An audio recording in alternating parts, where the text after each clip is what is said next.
자, 오늘은 이제 바울이 드디어 로마를 향해서 가게 되는 출발하는 여정, 호송되는 과정에 대해서 생각을 해보겠습니다.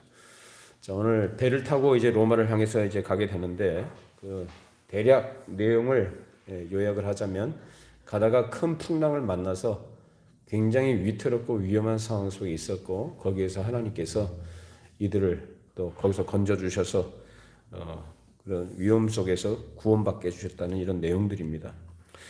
자, 그런데 이 멜리데 섬으로 이제 그들이 상륙하게 되는데 이 멜리데 섬이라는 것은 이제 다음 주에 우리가 다루게 될 거예요.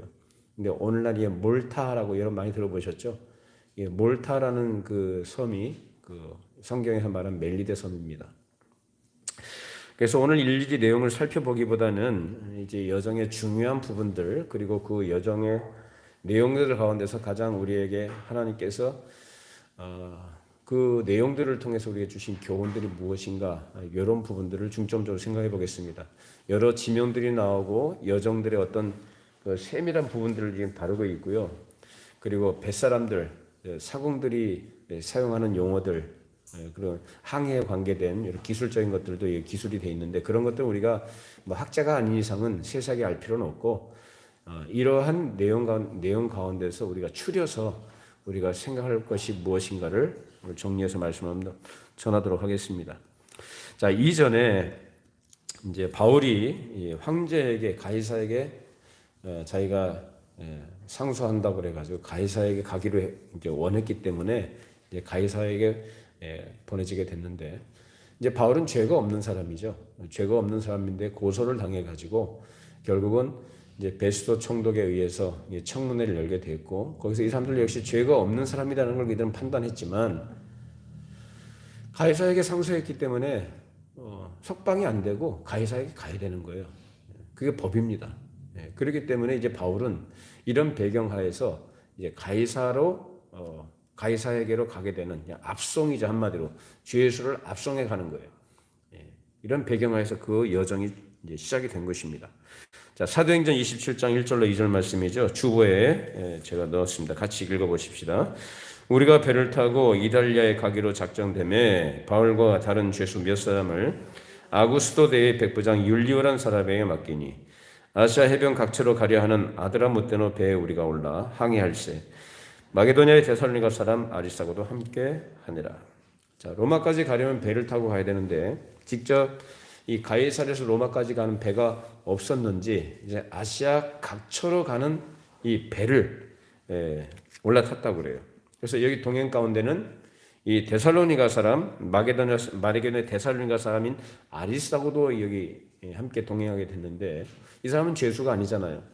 근데 동행했다는 것은 뭘 의미할까요? 그만큼 이 아리스타고라는 사람은 사도 바울을 아주 신실하게 도와주는 그를 지지해주고 격려해주고 동행하기를 원해서 그래서 특별히 허락을 받아가지고 같이 배에 올라탔던 것 같아요. 그리고 또 우리라고 표현을 했는데 이 사도행전의 저자가 누군가요? 누가죠. 그러니까 누가도 여기 있어요, 없어요? 같이 있는 거죠. 그러니까 최소한 이 바울이라는 사람과 그다음에 아리스다고 그리고 누가요. 저자인 누가라는 사람도 같이 이 배에 타고 있다는 것을 우리가 생각해 볼 수가 있습니다. 자, 이렇게 배를 타고 가다가 이제 루기아의 무라라는 도성에 이르러서 거기서 배를 바꿔 타게 됩니다. 자, 사도행전 27장 5절 8절 읽어보십니다. 길리기아와 밤빌리아 바다를 건너 루기아의 무라시에 이르러 거기서 백부장이 이달리아로 가려 하는 알렉산드리아 배를 만나 우리를 오르게 하니 배가 더디가 여러 날 만에 간신히 니도 맞은편에 이르러 풍세가 더 허락하지 아니하므로 살몬의 앞을 지나 그레데 해안을 바람막이로 항해하여 간신히 그 연안을 지나 미항이라는 곳에 이르니 라세아시에서 가깝더라. 자, 이 보면은 7절과 8절에 보면은 간신히가 반복이 나오죠. 이것은 이 항행할 때에 그 당시에 기후라든지 이 바람의 조건이 어땠다는 얘기일까요? 상당히 안 좋았다는 얘기입니다. 당시 지중해 이 항해할 때는 일반적인 법칙이 있었대요. 이제 가을 무렵부터 이제 다시 말하면 이제 9월 중순부터 11월 중순까지는 이 항행하기가 굉장히 힘든 위험한 시기였기 때문에 이제 그때로부터 겨울 석 달 동안은 일체 항행을 금지했다고 합니다. 그러니까 그런 가운데는 나가면은 뭐 한다는 얘기예요? 죽으러 나가는 거나 마찬가지다 그 얘기입니다. 그런데 그 시기가 벌써 9월 하순이었기 때문에 그 출발부터 자체가 이미 무리하게 출발한 거죠. 그런 무리한 출발이 결국 큰 위험을 만나게 된 것이고, 이제 이후로 보름 동안이나 큰 풍랑이는 그런 바다 가운데서 표류하다시피 하게 된 것이 오늘 본문의 내용들이에요. 자, 사도행전 27장 9절로 11절 말씀 읽어보시죠. 여러 날이 걸려 금식하는 절기가 이미 지났으므로 항해하기가 위태한지라 바울이 그들을 권하여 말하되, 여러분이여, 내가 보니 이번 항해가 하물과 배만 아니라 우리 생명에도 타격과 많은 손해를 끼치리라 하되, 백부장이 선장과 선주의 말을 바울의 말보다 더 믿더라. 이 바다에 대해서 더 잘 아는 사람들은 누굴까요? 바울이에요? 아니면 선장과 선주예요? 그렇죠. 선장과 선주. 그러니까 상식적인 얘기죠. 근데 바울은 그동안 배를 많이 타고 여행을 했기 때문에 이 바다에 대해서 굉장히 잘 알고 있었던 사람입니다. 그래서 단정적으로 그런 전문가라고 얘기되는 사람들에게 단정적으로 경고를 한 거예요. 위험하다라는 거죠. 그만큼 자기가 그런 경험과 그 경험에 따른 확신이 있었기 때문에 그 위험을 알려준 것입니다. 그런데 백부장은 바울의 말을 듣지 않아요. 백부장이 뭐 바울이 미워서 그랬을까요? 아니요. 이 백부장 율리오라는 사람은 이 바울에게 굉장히 친절한 사람이었어요. 굉장히 호의적으로 해줬고, 그리고 인간미가 있는 따뜻한 사람이었습니다. 자, 그럼에도 불구하고 상식적으로 이 사람이 생각할 때 바울보다는 누가 더, 선장과 선주가 더 바다에 대해서 잘 알고 있는 전문가다라는 판단을 한 거죠. 그래서 바울을 무시한 게 아니고, 바울의 말보다는 선장과 선주가 뭐라고 했을까요? 괜찮다, 우리가 잘 안다라고 했겠죠. 그러니까 그들의 말을 듣고 항해를 하게 된 것입니다. 자, 그래서 그런 판단에 따라서 항해를 하게 됐는데, 처음에 이제 남풍이 순하게 부니까 이제 별 문제 없는 것으로 생각을 하고 의기양양했겠죠. 봐라, 얼마나 괜찮냐, 이런 생각을 하고 안심을 했던 거예요. 자, 사도행전 27장 14절 20절 말씀 읽어보시죠. 얼마 안 되어 섬 가운데로부터 유라굴로라는 광풍이 크게 일어나니 배가 밀려 바람을 맞추어 갈 수 없어 가는 대로 두고 쫓겨가다가 가우다라는 작은 섬 아래로 지나 간신히 거루를 잡아 끌어올리고 줄을 가지고 선체를 둘러 감고 스르디스에 걸릴까 두려워해 연장을 내리고 그냥 쫓겨가더니, 우리가 풍랑으로 심히 애쓰다가 이튿날 사공들이 짐을 바다에 풀어버리고 사흘째 되는 날에 배의 기구를 그들의 손으로 내버리니라. 여러 날 동안 해도 별도 보이지 아니하고 큰 풍랑이 그대로 있음에 구원의 여망마저 없어졌더라. 자, 시기적으로 배를 운행하는 것 너무 위험했고, 그런 가운데 이제 유라굴로라는 이 광풍이 불어닥치면서 실제적으로 큰 위험 속에 들어가게 됐어요. 자, 이 이후로 또 하루 이틀이 아니고 오늘 본문의 내용을 보면 보름 동안이나요. 2주입니다. 2주. 이 보름 동안 해도 별도 보이지 않는 그런 심각한 상황이었다는 거예요. 아니, 아침에 해가 뜨고 그러는데 그게 해도 별도 보이지 않았다는 얘기는 무슨 얘기일까요? 그만큼 이 바다에서 풍랑이라는 게 어두컴컴할 거 아니에요? 그런 가운데서, 그런 위험 속에서 이들이 놓여 있었다는 것입니다. 그 배에 타고 있는 사람의 그런 위험한 상황 속에서 그들의 심리 상태가 어땠을까요? 극심한 아주 공포에 아마 질려버렸을 거예요. 그러니까 아까 본문을 보니까 이 사람들이 출항한 이후로 계속 힘들어지니까 그 뱃속에서 뭘 먹은 건 없어요. 제대로. 며칠 동안요. 보름 동안이나, 하루 굶어도 사람이 힘든데 보름 동안이나 먹지를 못할 정도로 그렇게 극심한 심리적인 스트레스와 공포 속에 이 사람들이 있었다는 얘기예요. 여러분, 바다에 가보신 분들은 아시겠습니다만은, 뭐 바다에 직접 가보지 않아도 우리 영화 같은, 재난 영화 같은 거 보면은 이 바다에서 이 큰 파도 속에서 그 위험에 처해 있는 그 장면들 여러분 보신 적 있으시죠? 그런 상황이었다 이 말이죠. 거기서 무슨 뭐 먹을 생각이 나겠어요? 예? 그것도 하루 이틀도 아니고 보름 동안이란 말이에요. 바다가 굉장히 무서운 겁니다. 제가 군대에 있을 때, 이제 백령도에 있을 때 휴가를 나오면 우리 해병대는 해군 배를 얻어 타고 나와요. LST라고 상륙전 할 때 그 쓰는 거 뱃머리가 열리면 거기서 전차들이 나오고 그러잖아요. 이제 그런 게 LST거든요. 이제 그걸 타고 이제 인천까지 이제 오게 되는데, 갑갑에서 밖에 나와서 이제 갑판에 올라가지고 이제 바다를 보면은 낮에는 별로 잘 몰라요. 근데 특히 밤에 이 바다 보잖아요. 얼마나 무서운지 몰라요. 이 달빛 아래 그 파도가 막 울렁거리면서 이렇게 막 거대한 파도가 이게 울렁거리면서 이렇게 밀려오면서 출렁거리는 그런 파도를 보면은 막 빨려 들을 것 같은 그러한 그 두려움이 생기더라고요. 그러니까 지금 이 바울과 그 함께 했던 사람들이 이 배에 타고 있는 사람들이 얼마나 무서웠을까, 공포에 질렸을 거라 그 말입니다. 그런 가운데 이 사람들이 다 죽었다라고 생각을 할 때에 이런 상황 속에서 사도 바울이 그들에게 하는 말이 있어요. 자, 같이 읽어보십시다. 27장 21절, 26절까지 같이 읽어보시죠. 여러 사람이 오래 먹지 못하였음에 바울이 가운데 서서 말하되 여러분이여 내 말을 듣고 글에 대해서 떠나지 아니하여 이 타격과 손상을 면하였더라면 좋을 뻔하였느니라. 내가 너희를 권하노니 이제는 안심하라. 너희 중 아무도 생명에는 아무런 손상이 없겠고 오직 배뿐이리라. 내가 속한 바 곧 내가 섬기는 하나님의 사자가 어젯밤에 내 곁에 서서 말하되 바울아 두려워하지 말라. 내가 가이사 앞에 서야 하겠고 또 하나님께서 너와 함께 항해하는 자를 다 내게 주셨다 하였으니 그러므로 여러분이여 안심하라. 나는 내게 말씀하신 그대로 되리라고 하나님을 믿노라. 그런즉 우리가 반드시 한 섬에 걸리리라 하더라. 그 심한 죽음의 공포와 스트레스 속에 있는 사람들에게, 그래서 아무 구원의 여망도 없다라고 했는데 이런 사람들에게 바울이 왜 이 사람들에게 안심하라고 단정적으로 말할 수 있었는가? 그것은 하나님의 사자가 바울 곁에 서서 말씀해 주셨기 때문이다.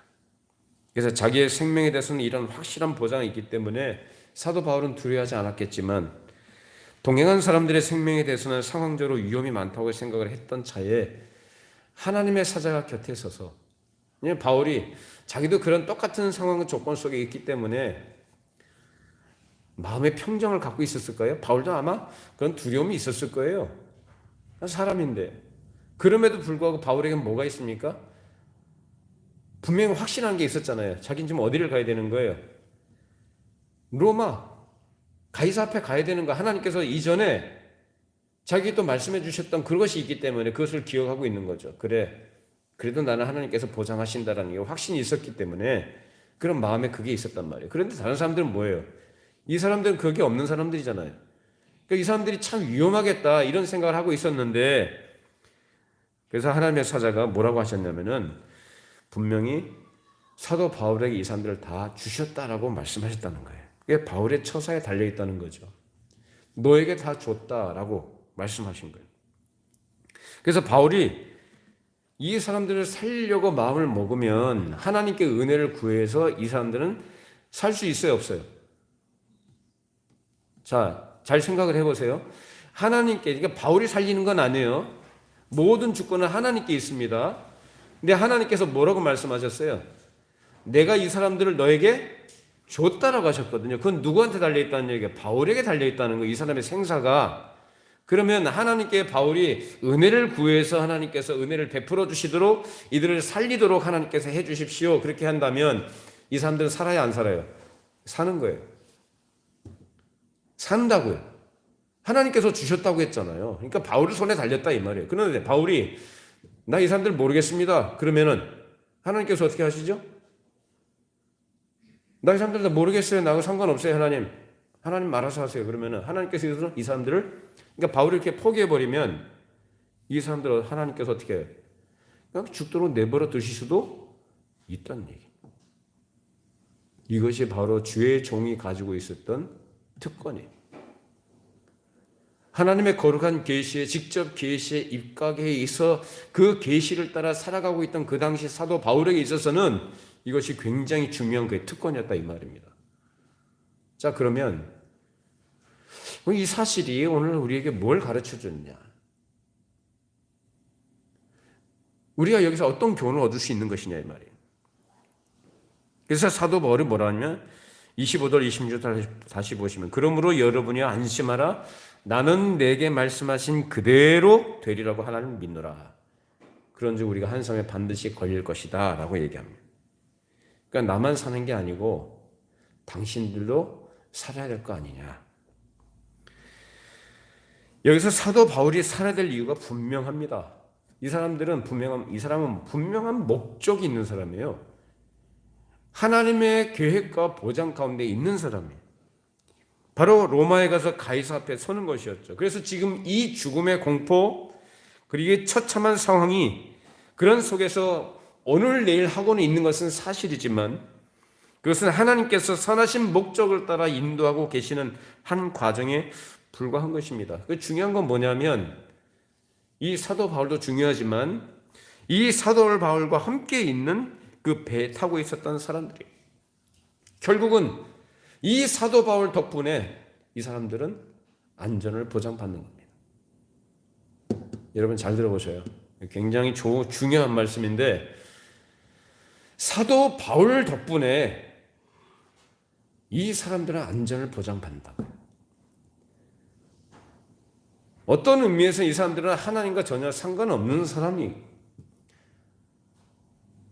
나름대로 하나님께서 그 사람들이 어떤 사람들인지도 그 사람들의 계획 속에 하나님 계획 속에 이 사람들이 살아가고 있는지는 모르겠지만은 이 상황 하에서 볼 때는 이 사람들은 하나님과 관계없는 사람들이잖아요. 직접적으로 관계된 사람은 누구예요? 바울뿐이에요.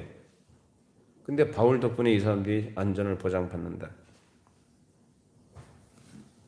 여러분 우리 예수를 믿는 그리스도인들이 바로 이러한 특권을 갖고 있다는 사실을 기억하시기를 바랍니다.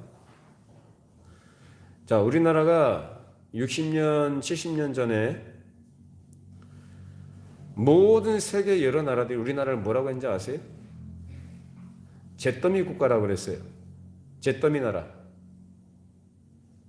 6.25 전쟁 때문에 그 전쟁의 그 포화 속에서 모든 것이 다 파괴되고 무너지고 죄로 변한 나라예요. 그야말로 그 당시 여러분 옛날 사진들 한 번씩 그 6.25 그때 사진들 한번 보세요. 그게 나란가 잿더미예요 다. 고아들 울고 있고 먹을 것으로 굶어 죽고 있고 미군들이 하나씩 초콜릿이나 과자 같은 거 사탕 같은 거 주면 그거 먹겠다고 쫓아다니고 그런 나라였어요. 근데 지금 그 잿더미 속에서 일어선 나라가 지금 우리나라입니다, 지금.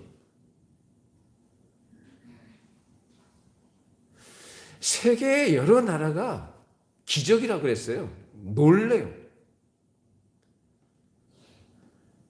물론 객관적으로 볼 때는 우리 민족이 뭐 부지런하고 근면성실하고 뭐 좋은 말 다 갖다 합니다. 예.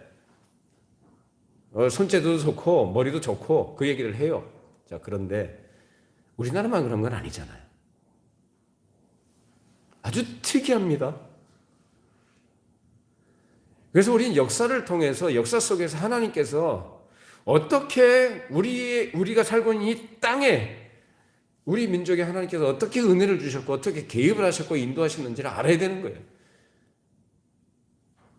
우리가 박정희 대통령이 열심히 정말 나라를 위해서 그렇게 헌신적으로 했기 때문에 한강에 기적을 이뤘다? 그건 역사적 사실이죠. 그러나 그 모든 것을 그렇게 할 수 있도록 환경과 사람들을 사용하시고 이끌어 주신 것이 누구냐? 하나님이시다. 그럼 그냥 하셨겠느냐라는 거예요. 이 땅에 교회를 통해서 하신 겁니다. 교회 때문에 이 나라가 복받은 거예요. 이건 부인할 수 없는 사실이에요. 물론 부인하죠, 사람들은. 특히 교회에 대해서, 기독교에 대해서, 이 복음에 대해서 거부감을 갖고 있는 사람들이 모든 자연인들이 그 사실을 인정하고 싶어 하지 않죠. 그냥 단순히 기록되지 않은 역사적 사실만을 근거로 해서 얘기하고 싶어 하죠. 그냥 그것은 말 그대로 하나님을 모르는 사람들이 하는 사고 방식이고 사람들의 반응이에요. 그러나 우리는 성경을 통해서 살아계신 하나님이 우리와 함께 하신다는 것, 말씀하신 하나님께서 그대로 하신다는 것을 우리가 알기 때문에 우리는 그 신앙의 눈으로 믿음의 눈으로 그 모든 역사를 바라보는 거예요. 교회 때문에 역사적으로 전 세계 교회사에서도 한국처럼 이렇게 교회가 급속도로 부흥하고 성장하고 이렇게 복음화된 그런 예가 없어요. 지금도 교회가 얼마나 많이 있어요. 교회 많다고 욕하죠? 뭘 몰라서 그래요. 물론 교회가 욕먹을 짓을 하니까 이상한 교회도 많고 그러니까 욕먹을 짓을 하니까 그랬겠지만은 기본적으로 사람들은 교회 안 좋아합니다.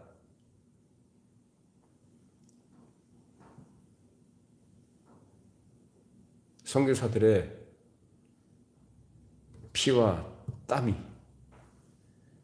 미랄이 돼서 이 땅에 뿌리를 내리고 싹이 나고 하나님께서 자라게 하시고 복음의 결실을 맺게 하셔서 이 땅에 하나님의 백성들로 인해서 그래서 하나님께서 피로 사신 교회를 통해서 하나님이 이 땅에 복을 주신 줄로 믿습니다. 이와 관련된 성경의 내용들이 참 많습니다만은 창세기 12장에 보면 여러분 아시죠? 아브라함을 하나님께서 불러내십니다. 내가 너에게 지시할 땅으로 가라 말씀하세요. 아브라함은 하나님의 계획 속에서 불러냄을 받고 이제 그의 여정은 그렇다고 해서 불러냄을 받고 하나님께서 가라고 하신 곳까지 가는데 그 인생의 여정이 꽃길을 걸어가느냐 똑같은 조건 속에서 산다니까요. 오늘 뱃속에 있는 이 배 안에 같이 타고 있는 사람들 똑같은 사도 바울도 그 사람들도 똑같은 조건과 환경 속에 어려움 속에 있어요. 아브라함도 그렇게 살았어요. 네, 하나님이 늘 함께 해주셨어요. 그럼 하신 말씀이 너를 축복하는 자에게는 뭐라고요? 내가 그를 축복하고 너를 저주하는 자에게는 내가 그를 저주하겠다라고 말씀하셔요. 너로 인하여 땅의 모든 족속이 민족이 뭘 받는다? 복을 받을 것이다 라고 말씀하셨어요. 아브라함에 인하여서 왜 아브라함은 그런 특권을 갖고 있는 사람은 그런 특별한 위치에 있는 사람이에요. 또 마태복음 18장 18절 예수님께서 뭐라고 하셨어요? 너희가 땅에서 매면 하늘에서도 맬 것이고 너희가 땅에서 풀면 하늘에서도 풀릴 것이다 라고 말씀하셔요. 베드로에게는 또 뭐라고 말씀하셨어요? 내가 너에게 천국 열쇠를 주노니라고 같은 말씀하십니다.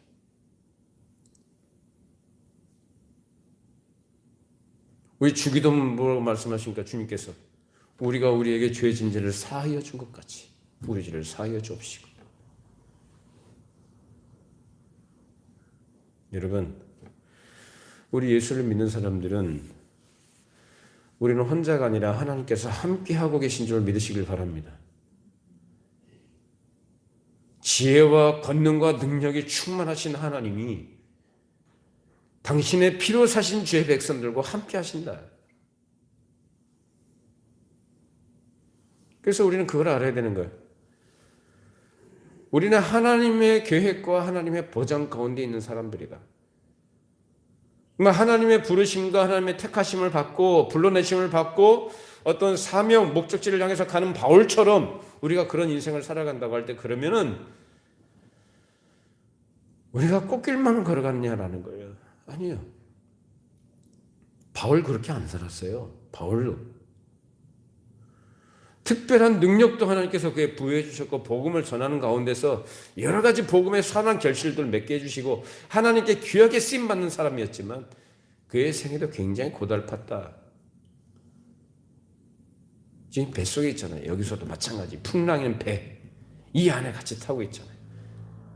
하나님께서 분명히 사자를 통해서 말씀을 주셨을 때 그 말씀을 주셨으면은 그 말씀을 주신 즉시로 그 말씀을 받은 즉시로 모든 환경이 나아졌어요? 아니에요.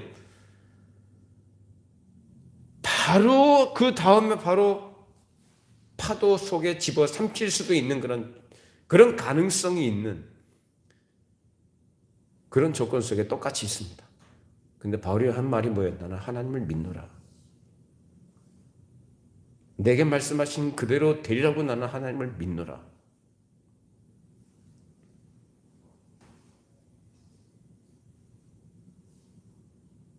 우리가 하나님의 사람으로 우리가 하나님을 섬기는 하나님의 백성으로 살아갈 때 어려움을 당하고 힘든 여정 가운데 또 혹독한 고난 가운데 이 뱃속에 있는 사람들처럼 이 풍랑이는 배 가운데에서 공포 속에 떨고 있는 사람처럼 오늘 내일 하는 그런 상황이 있을 수도 있습니다.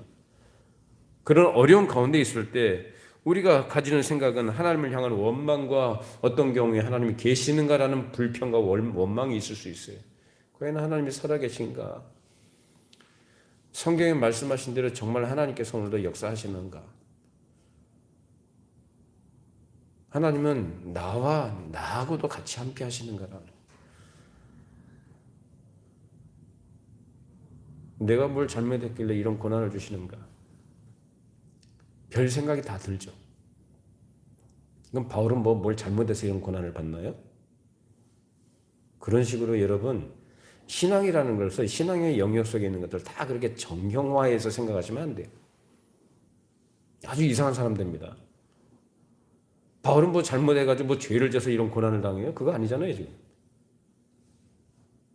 우리는 하나님의 백성으로 하나님을 섬기는 가운데 하나님의 뜻을 따라 살아가는 가운데도 이러한 고난과 풍랑을 만날 수 있다는 거예요.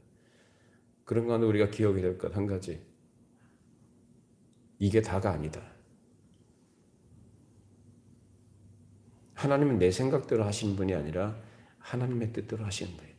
그리고 하나님은 선하신 분이고 그 선하신 하나님이 나와 함께 하신다. 사실을 믿으시길 바랍니다.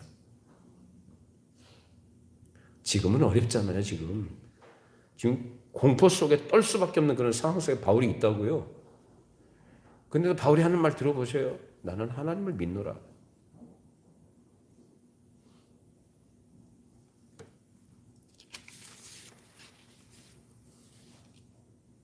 우리는 하나님의 계획 속에 있다는 사실,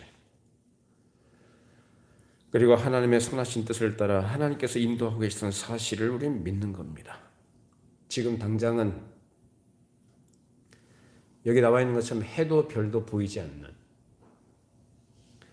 그런 혼란과 어둠 속에 있다 해도 그런 가운데 주께서 함께하고 계시는 겁니다. 그래서 바울에게 말씀하셨듯이 바울아 두려워하지 말라. 이 말씀 우리에게 동일하고 계셔요. 아무개야 두려워하지 말아라.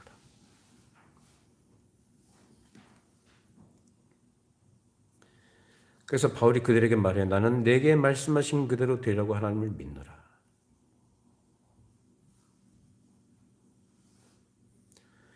이 믿음을 가진 바울이 공포 속에서 두려워 떨고 있는 사람들에게 안심하라고 다독거립니다. 자, 사도행전 27장 33절, 37절 읽어보십시다.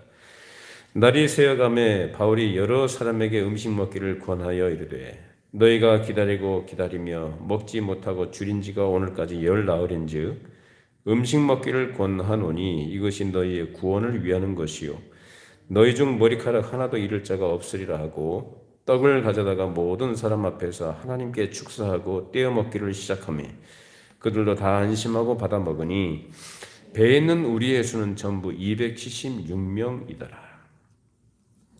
배가 상당히 큰 배였겠죠. 거의 300명 가까이 되는 사람들이 탈 정도의 배였다고 한다면 굉장히 큰 배인 거예요. 근데 그 배가 추풍낙엽 가랑리처럼 그 거대한 파도 속에서 이 난파 직전에 있는 겁니다. 그런 가운데 있는 사람들에게 바울이 그들을 위로하고 격려하니까 이제 그 마음에 다소나마 안심하게 된 사람들이 그때 음식을 그제서야 받아먹기를 시작을 해요. 여러 날 굶주리고 지친 그들의 마음속에 여유가 없을 때에는 바울이 어떤 말을 해도 듣지 않았겠지만은 이제는 하나님의 말씀을 가지고 그들에게 말을 전해주고 다독거려 주니까 이제 그들의 마음속에 여유가 생긴 거예요. 여유가 생기니까 이제 먹고 싶어서 먹고 해요. 밥을 먹고 안심하게 된 것입니다. 우리 똑같은 조건 속에 살아가지만 우리는 달라야 된다는 거, 예수 믿는 사람들은. 다들 지금 난리죠. 코로나 때문에 난리고 그것 때문에 자영업자들은 여기저기 도산하는 사람들 많고 그리고 이제 우크라이나 그 전쟁 때문에 기름값, 곡물값 치솟고 인플레 여러 세계적인 상황 자체가 좋지 않습니다. 사람들이 불안에 떨어요. 공포 속에 살아갑니다. 투자한 것이 많은 사람은 더 큰 공포 속에 떨어가고, 없는 사람은 없으니까 더 힘들고, 개인적으로나 사회적으로, 국가적으로, 세계적으로, 환경적으로 여러 조건 속에서 우리가 어떤 도무지 희망을 찾아볼 수 없는 그런 상황에서 살아가고 있습니다. 그런 가운데 우리의 예수를 믿고 하나님을 의지하고 믿는 하나님의 백성들이 가져야 될 마음의 태도, 반응들은 어때야 되느냐? 그런 가운데에서, 풍랑 가운데에서 똑같은 조건 속에 있었던 바울이었지만 공포에 떨고 있는 사람들을 하나님께서 주신 말씀 가지고 다독거려주고 그들을 안심시켰듯이, 그들에게 죽어가는 그들에게 삶에 대한 소망을 불러일으켰듯이,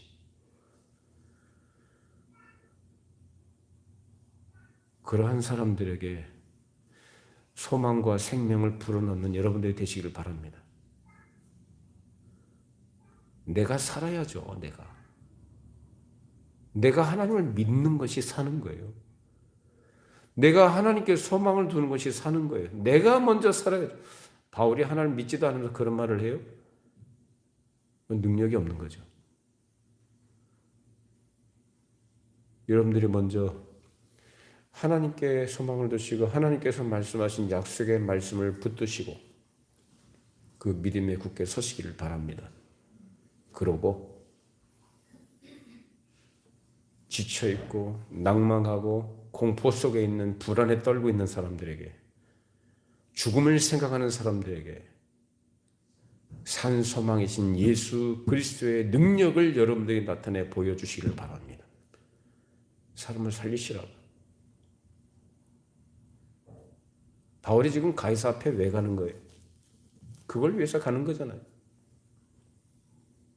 죽음 아래 있는 자들에게, 죽음 속에 있는 자들을 건져내기 위해서 가는 거 아닙니까?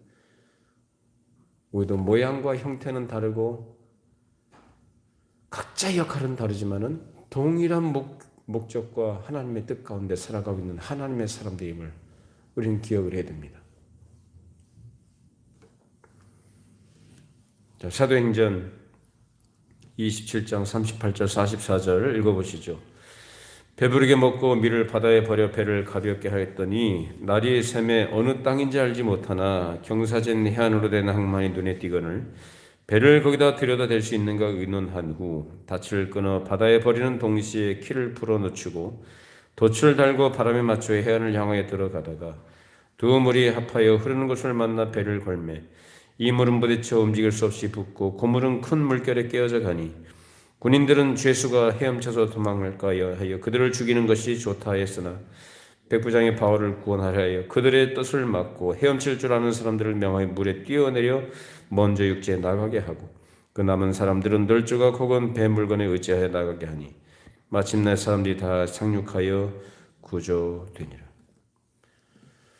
자, 이제 배부리에 먹고 남은 밀을 다 버려서 배를 가볍게 하고 이제 바람에 맞춰서 어떤 해안을 향해서 가게 되는데, 이 두 조류가 마주치는 곳에서 이제 그 큰 충격에 의해서 배가 깨지기 시작한 거예요. 즉 파손이라 그 말입니다. 얼마나 물결이 그 충격이 강했는지 배가 깨지기 시작했어요. 자, 그때 군인들은 이 죄수들이 도망칠까 죽이자 했습니다. 그러면 여기 죄수 중에 누구도 포함되어 있어요? 바울도 포함되어 있죠. 그 바울도 죽임을 당하는 거죠. 이게 사람이 이렇습니다. 지금 바울은 여태까지 지금 이 사람들에게 은혜를 베푼 거예요. 이 사람들을 위로하고 이 사람들을 격려하고 하나님의 말씀을 전해서 어쨌든 이들에게 소망을 갖도록 해줬잖아요. 그러면 안 되죠. 사람이 자기가 받은 은혜, 자기가 입은 은혜를 잊어버리고 당장 자기에게 불리한 상황에서 자기 이득이 되는 쪽으로 무슨 짓을 저지르는 거예요. 무엇을 하든지 자기 위주로 생각하는 것이 무도한 사람들의 생각입니다. 이 세상 사람들이 그렇습니다. 좋을 때 다 좋지만은 자기에게 불리해지면 받은 은혜가 뭐고 다 잊어버리고 자기 위주로 생각하고 행동하는 것이 이 세상 사람들이에요. 자, 그런데 이런 가운데 바울이 죽임을 당하지 않도록 하기 위해서 이 백부장이라는 사람이 그것을 막습니다. 하나님께서 이 백부장의 마음을 움직이셔서 바울을 건지시기 위해서 그렇게 하신 줄로 믿습니다. 그렇게 해서 바울이 여기 이 위기에서도 이제 다시 벗어나게 되는 겁니다. 자, 여기서 우리가 중요하게 봐야 될 게 몇 가지 사실이, 첫째는 여기 나타나는 인간상이라는 거예요.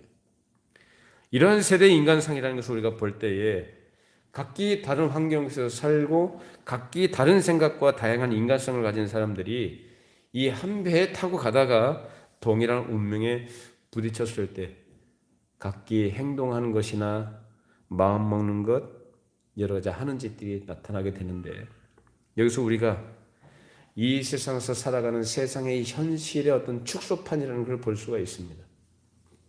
자, 그럼 두 번째로 우리가 생각할 건 뭐냐? 그런 현실 속에서 하나님을 믿는, 하나님께 속한 사람들의 현재 살아가고 있는 현실을 보는 관점, 그에 대한 태도를 우리가 볼 수 있는 겁니다. 바울이죠. 어려움이나 역경들, 고난과 극한 현실 속에서 무엇을 생각해야 되느냐라는. 그래서 하나님 없이 사는 사람들, 하나님을 모르는 사람들은 그저 현실이 전부예요. 공포에 떨어야 되는 것이고 불안해야 되고 두려워, 죽음의 공포 아래서 꼼짝 못하고 있는 것이 바로 사람들입니다. 우리는 어떤 사람들입니까? 그런 가운데서 우리가 유일하게 소망을 둬야 될 것은 바로 하나님의 약속의 말씀입니다. 그 하나님의 약속의 말씀을 붙들고 자기가 왜 지금까지 살아왔는지, 왜 자기가 존재하고 있는지, 무엇을 위해서 살아가고 있는지, 하나님께서 이런 상황 속에서 우리에게 어떠한 것을 원하신지를 생각하면서 거기에 따른 처신을 해야 된다라. 그때마다 우리가 주시는 말씀들이 있습니다. 그런 가운데서 자기 생각과 현실에 매몰되거나 끌려가지 말고 하나님의 말씀으로 들어갈 수 있기를 바랍니다. 말씀은 진리요, 말씀은 생명이고 말씀은 지혜요. 우리의 안전보장이 바로 이 말씀 가운데 있습니다. 똑같이 먹고 사는 문제 때문에 거기서 헤어나기 위해서 몸부림치는 게 아니라 무엇을 위해서 사느냐, 자기의 존재 이유와 목적을 하나님께서 이런 관계에서 뭘 원하실까를 생각하면서 처신하는 것이 바로 믿음의 사람이 가진 태도였다는 거예요. 오늘 바울이 그러한 사람임을 우리에게 보여주었습니다. 저 여러분들도 오늘 이 말씀을 우리 마음속에 잘 담아두시고 앞으로 우리 각자 개인의 인생이든지 우리 가정이든지 우리 사회적인 것이든지 어떤 문제든지 간에 어떤 일이 있을지 몰라요. 그런 가운데서 이 말씀을 늘 기억하고 그런 가운데 말씀을 꼭 붙드시고 하나님께 소망을 두시고 말씀을 신뢰하고 믿음으로 살아가시는, 그리고 어려운 가운데 있는, 공포 속에 두려움 가운데 있는, 불안 가운데 있는 사람들에게 생명을 불어넣는, 희망을 심어주는 그런 하나님의 백성들로 사명을 잘 감당하는 우리 모두가 되기를 바랍니다. 기도하시겠습니다.